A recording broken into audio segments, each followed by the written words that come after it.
Au plan stratégique et économique, la voie navigable du Saint-Laurent est une porte d'entrée importante en Amérique du Nord. Depuis 1904, on rêve de rendre le fleuve navigable en tout temps. Cependant, la formation des glaces constitue un obstacle pour la marine marchande. La surveillance et le contrôle des glaces sont donc devenus un domaine d'expertise.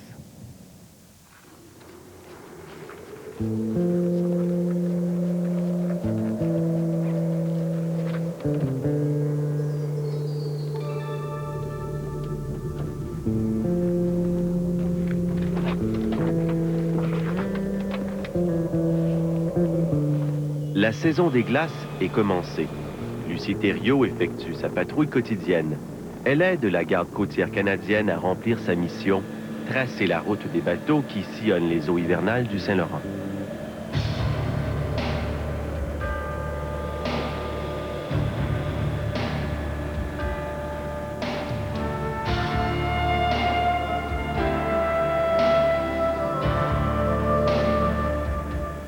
La voie maritime que la région du Québec a le mandat de couvrir durant la période hivernale, c'est à partir du détroit de Cabot, qui est situé entre la Nouvelle-Écosse et Terre-Neuve, jusqu'au port de Montréal. Bulletin des glaces pour le fleuve Saint-Laurent. Conditions générales des glaces de Montréal. C'est ici, au Centre des glaces de Québec, que toutes les informations sur l'état des eaux sont acheminées. La garde côtière canadienne assure une surveillance constante des glaces pour permettre aux navires d'affronter les eaux glacées du fleuve et du golfe Saint-Laurent de manière sécuritaire. On sait qu'aujourd'hui, c'est très, très important pour les compagnies maritimes d'arriver en temps, de pouvoir livrer leur matériel en temps. Avec la route des glaces, ce qu'on fait, c'est qu'on les évite de passer dans les champs de glace qui pourraient leur causer des dommages puis des retards. Il y a une centaine d'années, au plus fort de l'hiver, l'invasion des glaces empêchait toute activité portuaire au Québec. Grâce au travail de la garde côtière, les ports situés le long du fleuve demeurent maintenant accessibles tout au long de l'année. Durant la période hivernale, au début de la saison, la glace commence à se former sur le lac Saint-Pierre, qui est situé entre Sorel et Trois-Rivières. Durant tout l'hiver, la glace dérive vers le golfe.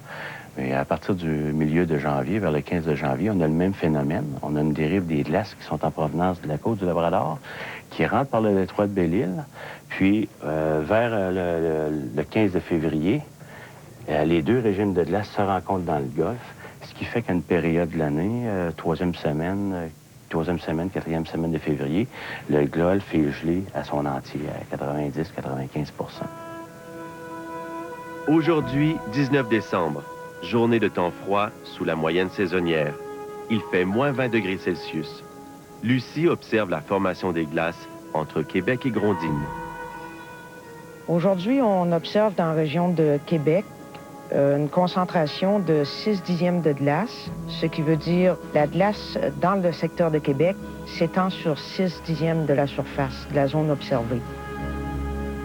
Du haut des airs, Lucie Thériault doit porter toute son attention sur la forme et la couleur de la glace. Oui, bonjour Jean-Yves, tu m'entends bien? OK, de Grondines à Lotte-Binière, 7 dixièmes de Nila. L'épaisseur de glace aujourd'hui est plutôt inférieure à 10 cm. C'est généralement du Nila. Et puis, le Nila qui s'est cassé pour former du brash est aussi inférieur à 1 mètre.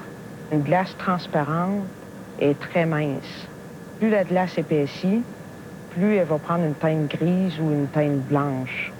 On inscrit aussi les grosseurs des morceaux de glace, qu'on appelle des flots de glace.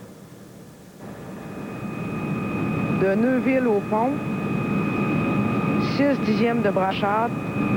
Du pont à Sainte-Pétronille, 6 dixièmes de brache mince.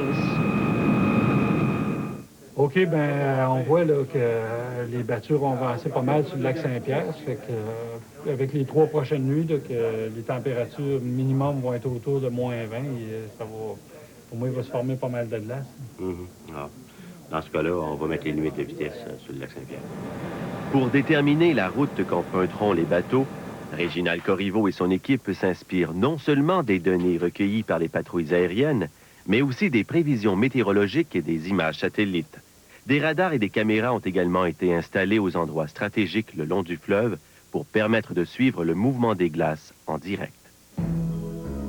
Les navigateurs sont priés de naviguer avec une prudence extrême dans les barrages et dans les eaux infestées de glace, car les conditions glaciales peuvent être plus étendues ou plus rigoureuses que rapportées. Journalièrement, avec tous les outils que nous avons présentement en main, les nouvelles technologies, eh bien, on révise la route de glace. Même à certains moments donnés, on peut créer 2 routes de glace. Une route pour les navires qui ont beaucoup de difficultés à naviguer dans les glaces, puis d'autres, des navires auxquels ils ont moins de difficultés. La batterie d'instruments modernes utilisée pour la surveillance des glaces sert aussi à diriger les brise-glaces, ces bateaux de plus de 8000 tonnes qui assurent le déglaçage et qui escortent les navires. Le rôle des brise-glaces dans le Golfe, eh bien, c'est d'assister les navires qui sont prisonniers dans les glaces. On mandate le brise-glace pour l'assister, lui faire un chemin en avant pour l'emmener dans les endroits plus faciles à naviguer. L'an passé, on a changé les routes 41 fois. Le résultat qu'on a obtenu, on a donné seulement qu'à 7 assistances, 7 escortes de navires. Nos brise-glaces ont intervenu seulement que 7 fois durant tout l'hiver, comparativement à des hivers de 200-250 assistances. Les navires qui parcourent le fleuve Saint-Laurent entre Québec et Montréal doivent quant à eux suivre le chenal de navigation balisé. Les brise-glaces, tels des charrues qui labourent la glace, leur assurent une voie dégagée. Si on parle du rôle des brise-glaces dans la région de Québec à Montréal, c'est de maintenir le chenal de navigation ouvert à l'année, puis aussi c'est de maintenir un mouvement de glace afin d'éviter que la glace s'accumule puis cause des embarques.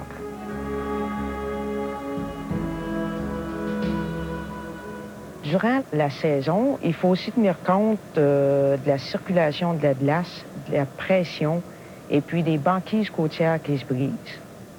S'il y a un morceau de banquise côtière qui se brise, qui accote sur le pont de Québec, c'est dangereux de former des embarques. Donc, aussitôt qu'il y a un morceau de banquise qui se dirige vers un pont, que ce soit à Trois-Rivières ou à Québec, on doit avertir les brise-glaces pour qu'ils aillent défaire le morceau de banquise. Les banquises qui se détachent, les flots de glace qui s'empilent, souvenirs douloureux pour près de 40 000 riverains situés entre Yamachiche et Montréal. 1993 a été l'année d'un embâcle historique causé par des froids extrêmes et des vents violents. À un certain moment donné, la glace a arrêté. C'est empilé jusqu'au fond du fleuve Saint-Laurent, à la hauteur de Yamachiche. On sait que la glace continuait à descendre de Montréal. On a eu un embâcle très majeur qui fait que le chenal, la navigation, a été fermé pendant près de 28 jours. Véritable barrage de glace, l'embâcle de 1993 a provoqué une crue des eaux de près de 6 mètres, causant des inondations importantes et des dommages de plus d'1 milliard de dollars. Une catastrophe qui a incité la garde côtière à changer son mode d'opération. Elle a développé les outils techniques présentement utilisés pour la surveillance des glaces. Il faut dire que dans le temps, on n'était pas munis d'outils comme aujourd'hui. Aujourd'hui, on a différentes technologies qui font qu'on est en mesure de voir s'il y a arrêt de glace aux endroits propices aux embâcles. Puis, à partir du moment qu'on voit que la glace est arrêtée, immédiatement, on intervient tout de suite avec notre brise-glace pour remettre la glace en marche. OK, donc là, la caméra est orientée, puis on voit là qu'en haut du pont de Québec, tout ce qu'on voit dans le moment, c'est de la nouvelle glace et du Nila. Les spécialistes de la surveillance des glaces doivent constamment s'ajuster à la nature imprévisible du climat. Avec les changements climatiques que l'on connaît depuis quelques années, une nouvelle tendance semble cependant se dessiner. L'épaisseur des glaces diminue de plus en plus. L'épaisseur de la glace, on a remarqué, nous autres, aussi, que ça avait été en diminuant là, au cours des 10 dernières années. Puis même dans les dernières années, ça a été, disons, peut-être dans 3-4 dernières années, ça a été pas mal moins épais là, que les années antérieures. Il y a des endroits dans le fleuve qu'on ne peut même plus mesurer l'épaisseur de la glace parce que ce ne serait pas sécuritaire d'aller sur la glace à ces endroits-là parce que c'est trop mince. Les scientifiques de Pêche et Océan Canada prévoient que l'épaisseur et l'étendue des glaces dans le Saint-Laurent vont diminuer de moitié d'ici la fin du siècle. Entre-temps, Lucie Thériault ne manquera pas de travail.